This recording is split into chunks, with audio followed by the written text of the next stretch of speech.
So the big topic right now is what is your city doing for me, and what was your exact wording? Because I loved it. True and terrifying tales of young entrepreneurs. Yeah, I love that. So we wanted to combine forces and talk about, what are, hopefully others will have experiences here. What has been your experience of running a business in Phoenix or the Phoenix metro area? What are the challenges that you faced, and how can cities, remove impediments or encourage you to start a new business? What are the things reduce the barrier? What are the ingredients that we're missing to make that happen? Wow, so now the group is silent. All right. Well, it's over. Okay. Yes.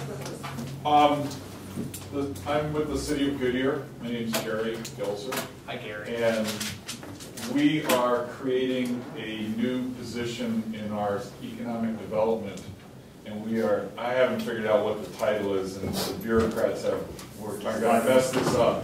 But basically, the way I described it to our city manager is we are creating a business advocate.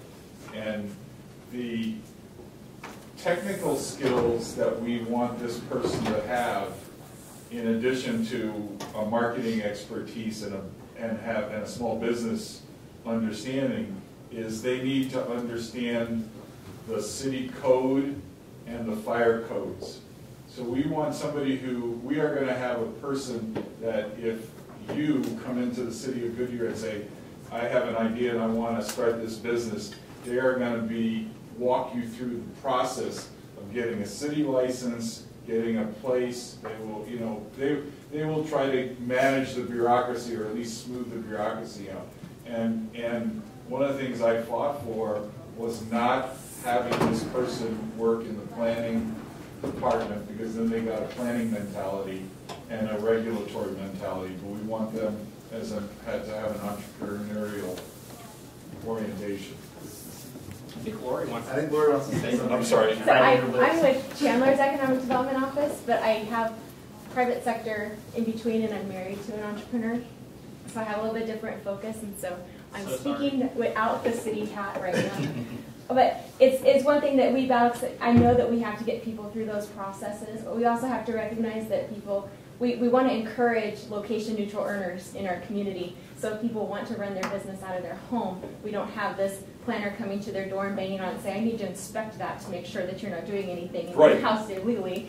And I think that that's something that from a mindset, there has to be kind of a paradigm shift with how do you create the success for entrepreneurs, and it really needs to be a little bit more hands-off. I think that the city kind of needs to be a little bit less bureaucratic in the way that it approaches every business. It's one thing if you're running and you're assembling and you're manufacturing, you're welding and you're doing that type of thing. No, don't do that in your house. You might burn it down, or your neighbors will get really upset if you've rented an apartment and you're doing that. There's other spaces like that.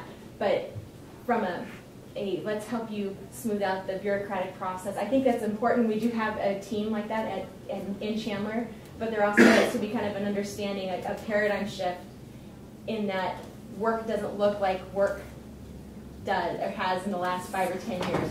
Work is wherever you can generate personal income. So if that's from your house or if that's from your mobile, like I advocated, I don't think that we should call a home-based business. I think it should be location neutral. Like my husband works from his mobile device. He doesn't work from home.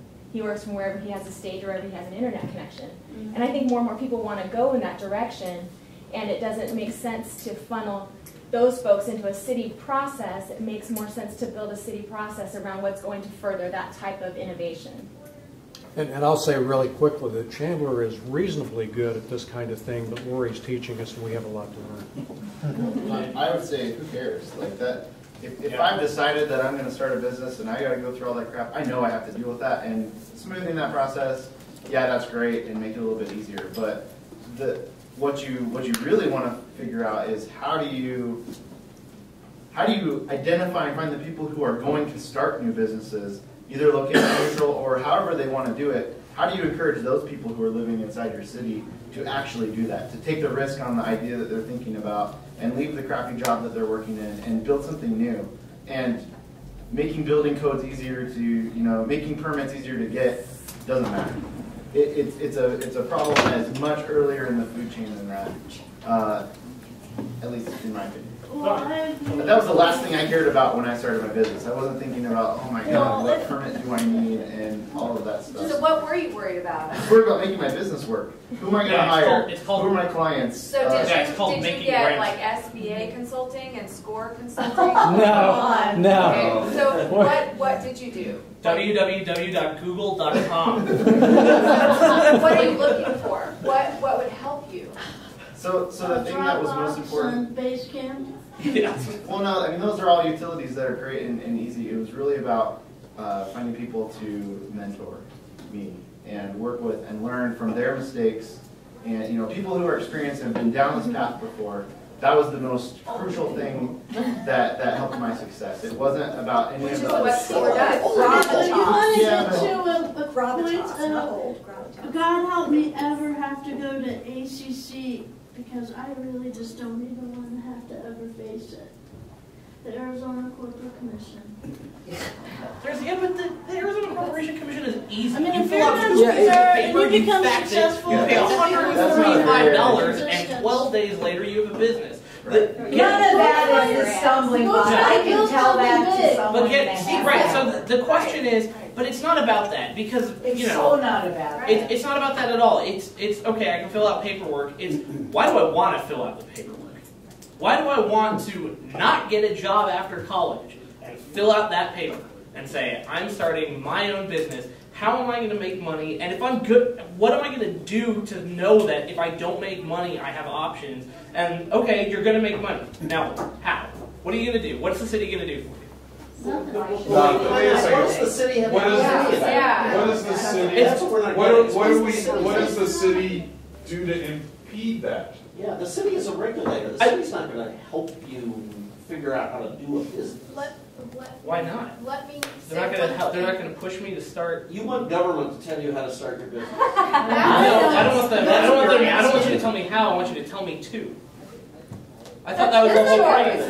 That's your choice, not the city's choice to tell you to open a business. But wait, I think what the point is that he's trying to say that you want cities and towns to encourage people to create their own endeavors, their own creativity, their own business.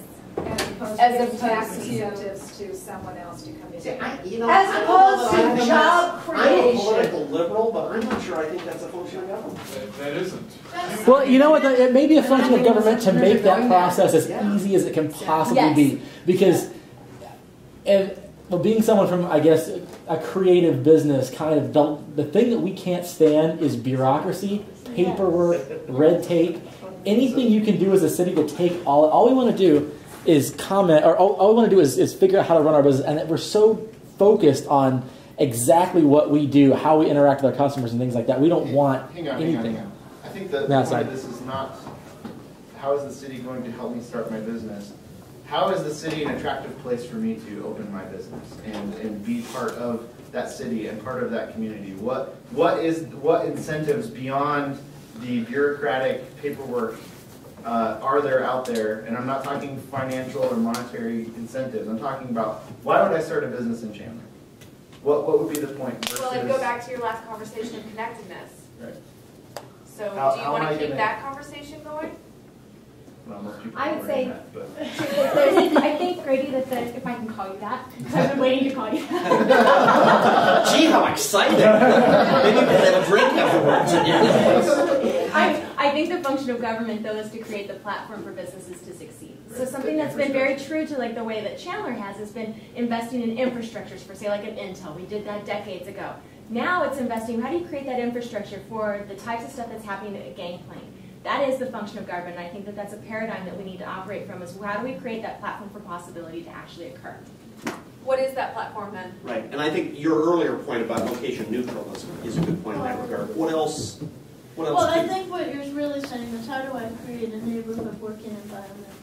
And it is in a neighborhood piece of it is where the neutral part of it gets really enhanced. Because it really doesn't matter. It's a collaborative neighborhood. I mean, in the future, with all the jobs that we've displaced, that's not going to be a choice. That'll be a fact, with or without anyone's volunteering for it. So I mean, when you look at the government itself, they need to just come to terms that like checks won't even be available in a few years, and the post office is going away. And I mean, just look at the top 10 things that won't even be here in probably 10 years from now. So they need to get more creative with the way they think about things and stop worrying about it just from a revenue point of standpoint. I mean, I realize that that's their goal, but if they were a little bit more holistic about it, then they might be more in line with the outcomes they expect. Well, the mentorship program, I mean, there's a lot of mentors around in businesses that have started. I know a number of serial entrepreneurs that are always open and willing to talk to young people. Yeah. So I see no shortage of that here in the Valley.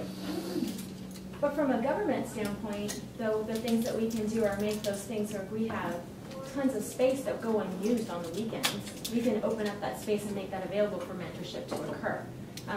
If taxpayers are already paying for it, why would we lock the doors up if there's somebody that's willing to use that? It's that type of just shifting or maybe expanding the way that we consider infrastructure. And if you're building an infrastructure that supports intellectual capacity, then something like that has to, maybe considered in that.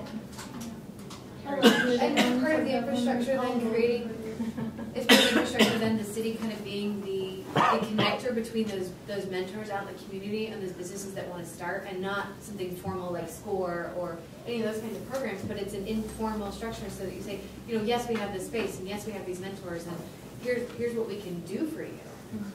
But being that resource, because it's a go on Google and what do I need to know today to do my business, or this hour to do my business. Okay, I got that question answered. Now what's next? And so sometimes you just don't know where to start. And if you could go to the city and they would have some resources for you that don't cost you anything, that you don't have to do a formal program with, you don't have to get engaged in a program to find out the information you need, the answers you need. Maybe that's the way the space can help. Well, we've been funded for the last 8 years by various cities around the valley to do entrepreneurial education programs. They're the Kaufman Foundation's programs. We give them. We typically use a city facility. The city underwrites it out of CDBG money. And we've trained about 600 entrepreneurs. Mm-hmm. And I'm ready to tell you that during the recession we work in Mesa, Gilbert, Tempe, Phoenix. We don't work in Phoenix right now, and we've just ended our contract with Tempe. But Gilbert, Mesa, Phoenix, Maricopa, Tempe, and we've been working for a long enough period of time now to know that in 2008, when the economy went to hell in a handbasket and everybody's pool cleaning business was having trouble, that we generated and retained jobs by keeping people in business who weren't in business, simply by putting them through 10 weeks of, and I'm not even going to say it was a course, so much it was people coming around and sitting around with other community resources saying, oh my God, my business sucks, and this has happened, and this has happened, and this has happened, and somebody else in the room saying, oh yeah, mine too, but I did this. Or, and there's a lot of power in groups of business people, founders and CEOs, coming together as groups. And when you say that you have free space, in some cases it's just like make a CEO roundtable available and put one of the mentors in or something like that, and just let people share best practices with each other and no big whoop. And I think that there's an interesting thing that both of you said that I picked up on from my experience working with the City of Phoenix in Workforce last year, doing development for people who are out of work. If they didn't get a job in a company and started their own business, they weren't counted as a success. Oh, that's right. That's right. We never get counted in any statistics as job generation. Right. Thank you. Well, That pisses me let me off. just ask you something. Isn't that incredible? That is an honest to God fact. It's just like software jobs don't get counted as How many exports. jobs It's did amazing you what create, Francine, just you personally? 600. 600. And how many have I done? I've replaced over 350 people from Arizona jobs that they were just placed in, and I've replaced them in jobs all over the world. How? Because I cared to do it, Does anybody keep those stats? No. Nobody Just me. keeps those, nobody Most keeps of those. those people don't even say thank you, by the way, but it doesn't matter, because it's, well, who do you want to be? So, but to your point, The jobs are generated in strange ways, you know, and the jobs are sometimes in the recession, the retained jobs become even more important than the generated jobs, because if you can keep a guy in business by stopping his already existing business from going under, just by giving him a little help and advice, then basically you're keeping him off the unemployment rolls. right. And so how do we mostly know each other? How do we? Through all those people. Through all those people. Because most of them took a mentoring session with me, and oh, by the way, I sent them to Francine too. And So are you saying that the resources are available? Totally. So is it then, how do we connect the resources and get them out in the community? Is that what you guys were reaching for? There's some other things though that the resources are available. They're not There necessarily are reaching training. for the resources. Arizona Commerce Authority has training dollars for small businesses. But the paperwork involved, the time it takes to do the reporting, the information they want is intrusive. I want to know exactly what Actually, you're our paying. program has intrusive paperwork too, because Right. it's CDBG. But it's small business saying, I don't have time, or I don't want to share this information. And so that's prohibiting the development of small business. And if I can, this is not a topic for this, but the federal government makes you report on the money we get for the CDBG, and a lot of people won't participate because they don't want to have to be responsible, you know, for that kind of paperwork and the income reporting and all of that. And so there's a lot of things that governmental entities do that shoots themselves in the foot. They demarket the stuff they offer at the same time they offer it by making the paperwork. I think some of that is, I'm sorry, go ahead. No, that's okay. I want to go back to the original question. What can a city do to help a business grow? Or what does a city do that impedes the growth of a business? I'm a graduate of a very good business school from the East Coast. And I know Which shall personally... remain nameless? Yeah, it will remain nameless. And I personally know I am not an entrepreneur. I knew that going through that. But there were friends of mine and their classmates of mine who are entrepreneurs. And I admire that skill set. The question I have as a city council person now is, what can I do to empower an entrepreneur or to get out of his way? I'll tell you what I would suggest. Take the Colby test and apply it to this methodology. Find out what the entrepreneur's DNA looks like, and then compare it to yours and see where there's synergies, and where there's not, just get the heck out of the way. I think some of it too Is if they're successful. We uphold kind of what I don't know what her name is, in the Blue Jacket Johnson's mom, I think, right? Her name is Jonathan's mom. I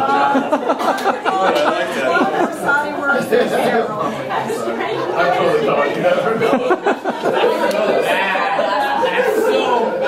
I think there's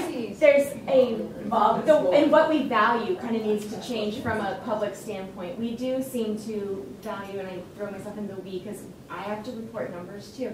We value things like job creation, how many jobs, what the capital investment was, how many square feet they took down, instead of looking at, as a community, are the people in our community able to generate a living wage?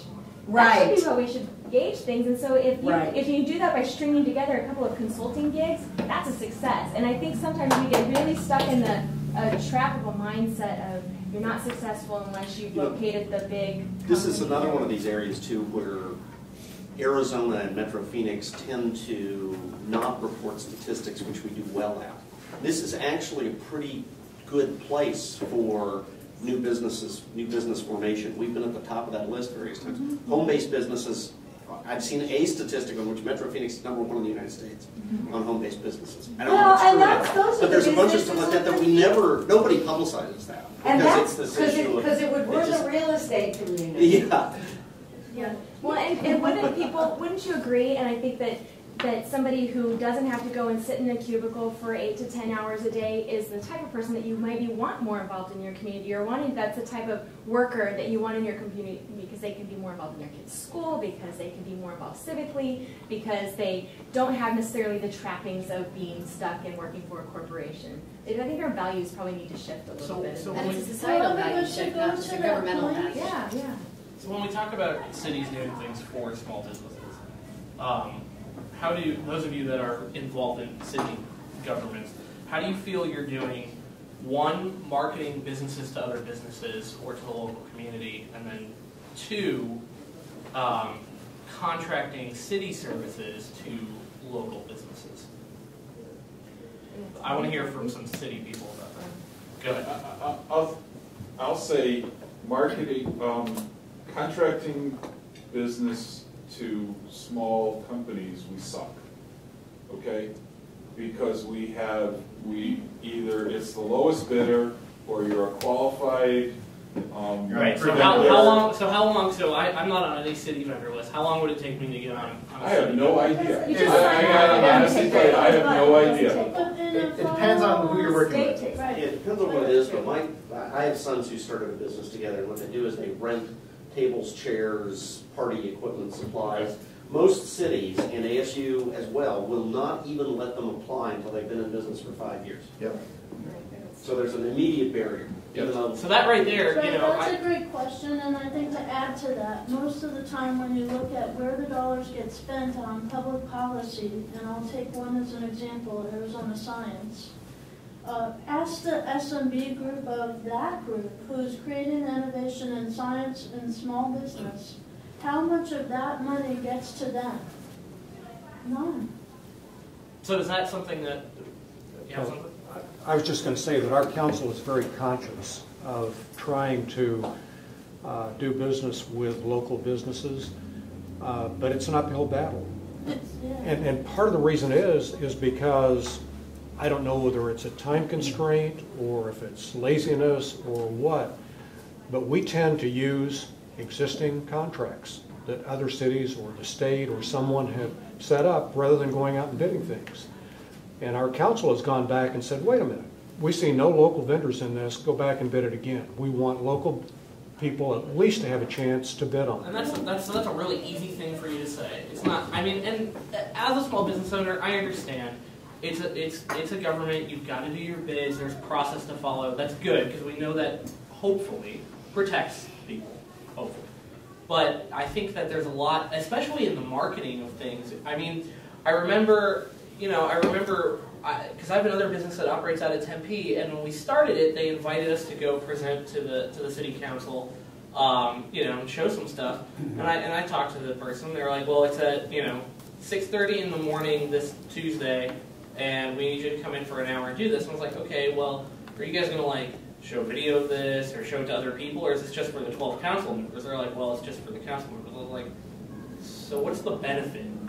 Because that's early and I got a lot to do starting this company. Can you? And I'm not saying there wasn't, but they couldn't explain it. And I think that's also a big part is I'm hearing things today that I had no idea existed, that I had no idea happened. Are those being marketed? I've talked to Lori about the what do you call it? Something earner, the location neutral earner. Is that being publicized? Is that something that the city of Chandler is saying, look, this is okay, you can do that?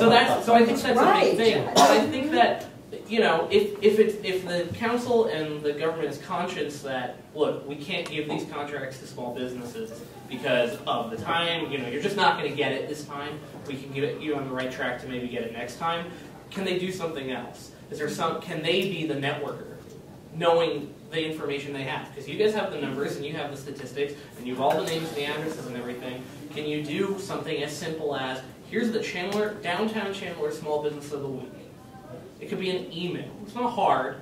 Someone's got to do it. But little stuff like that, it goes a long way. One of our big numbers we track at Gangplank, and we don't like tracking numbers, is how much business have you gotten from other Gangplank companies?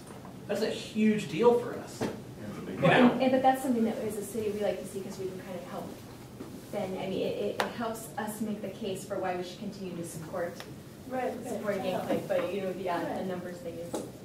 So do you guys actually bid on RFPs? How are the cities getting the RFPs out for people to look at? Well, we have and I'm not in the purchasing department, but we have a vendor registration system that's online. And they get notified for what they say that they are interested in. They get notified online that way, or it's sent out to them. And that's kind of how our purchasing. I hate to throw this little grenade into the room, but as someone who responds to RFPs, very often those RFPs are written with a vendor already in mind who may or may not have helped write the RFP. And that is a huge discouragement from small businesses with limited resources taking their time to register to become vendors to the city. One thing we did too, and I think it probably needs to be refined, but we had an intern actually 2 interns for a summer that went and drove, because the city doesn't require a business license. We don't have necessarily all the information of all the businesses that are here. We certainly don't have record of all the location neutral earners that are here. But one of the things we did was we sent these interns out and they drove all the commercial corridors and wrote down every single address. We started with the list that we had. We thought we had a pretty comprehensive list of all the businesses in Chandler. And then we solicited them to fill out some information on a website just about what their company does, so that they could be kind of like a Google Maps or a Google system, but only for Chandler businesses, so that we could kind of help those Chandler businesses connect. And then just because that was run on interns and we ran out of interns, it's not something that's been kept up. But it was something of interest when we were out talking to our employers, that there was a way to connect with your local company. Like if you needed just a small contract manufacturing job done, here's the list of the ones that were in Chandler just down the street from you, instead of having to outsource to California, something like that. And that was beneficial, you know, from maybe that looks kind of mid-sized business perspective, but I don't know so much from an entrepreneurial or startup standpoint if that was something that was helpful. Will it be helpful as the recipient of those things? Maybe not contracting those out, but it's helpful. You know, it's helpful when someone comes in and says, "Hey, I need an expert in this technology, whatever it is." And you know, you ask around and you find out, well, none of us actually know someone. It's pretty rare, but it happens, especially with older stuff. And it's like, well, what do we do now? We have to tell the person, "Sir, we don't know anyone." We had something, you know, and I'm not saying this has to happen. It's an example of it happened the other day. Was, you know, we didn't know where to go. A few of us asked around, didn't know anybody, said, sorry. It'd be awesome if, as Gangplank, especially as an entity, we could say, look, we don't have an answer for you, but you should check out this place if you're looking within the city of Chandler. So now that I know that exists, that's perfect. What about Local First? I mean, there's resources out there. Well, the Chamber of Commerce. I mean, that's the point. I'm really struggling with the concept of government marketing businesses.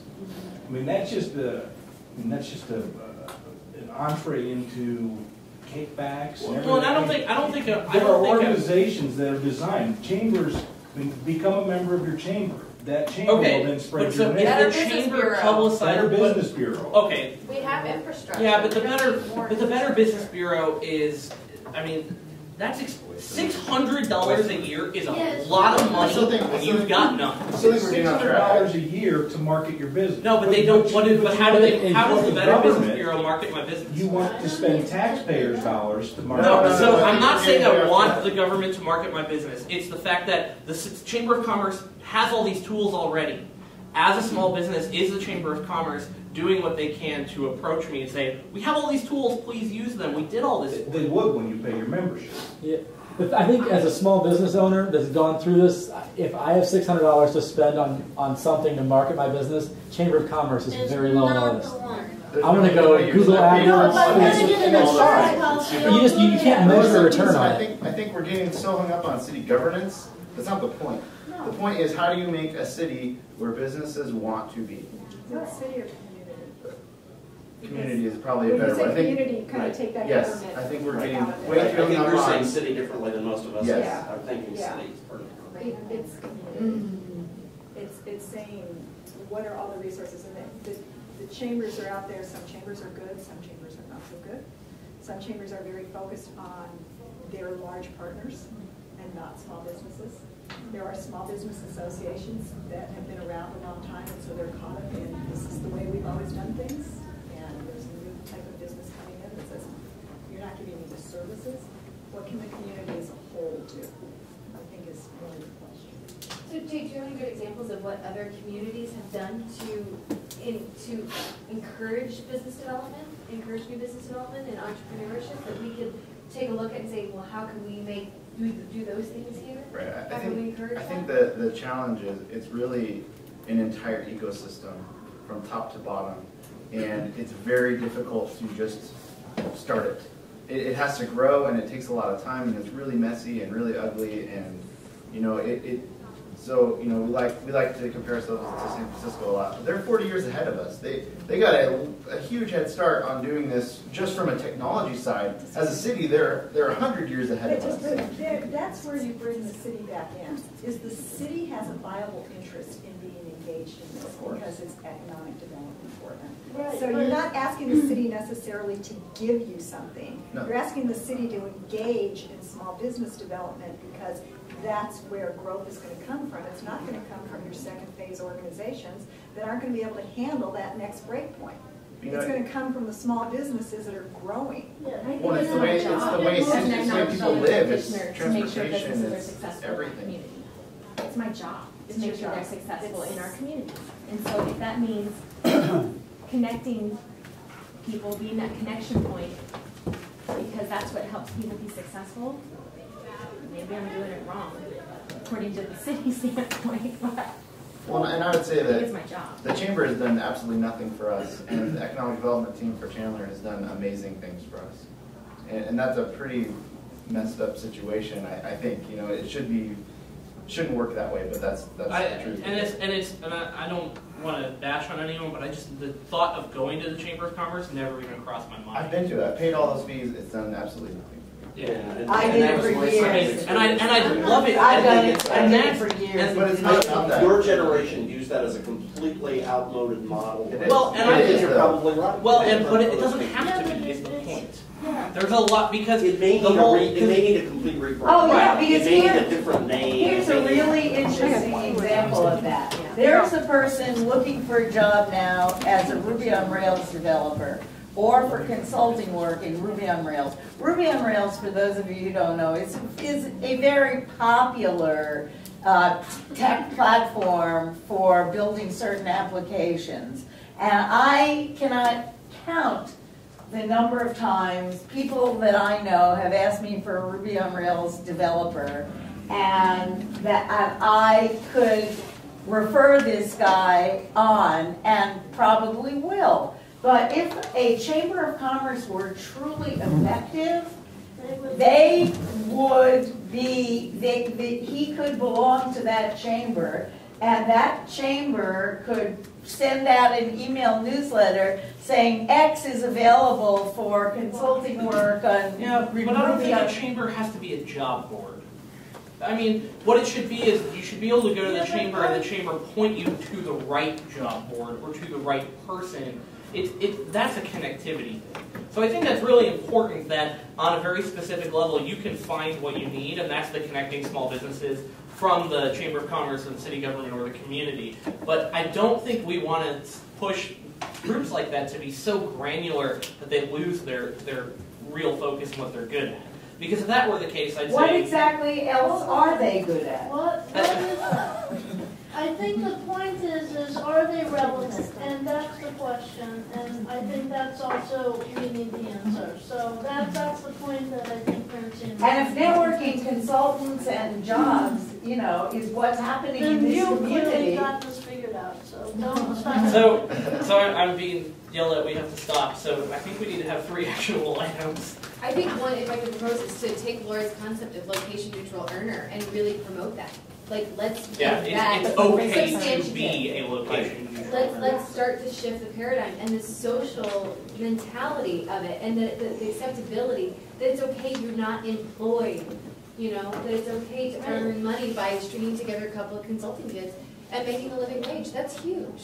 And for those people that are doing those things, like my husband, that having that support, having that social support having governmental support, community support, whatever it is, but having the support for somebody and a bigger picture saying, it's okay to do what you do, that's huge. That empowers people.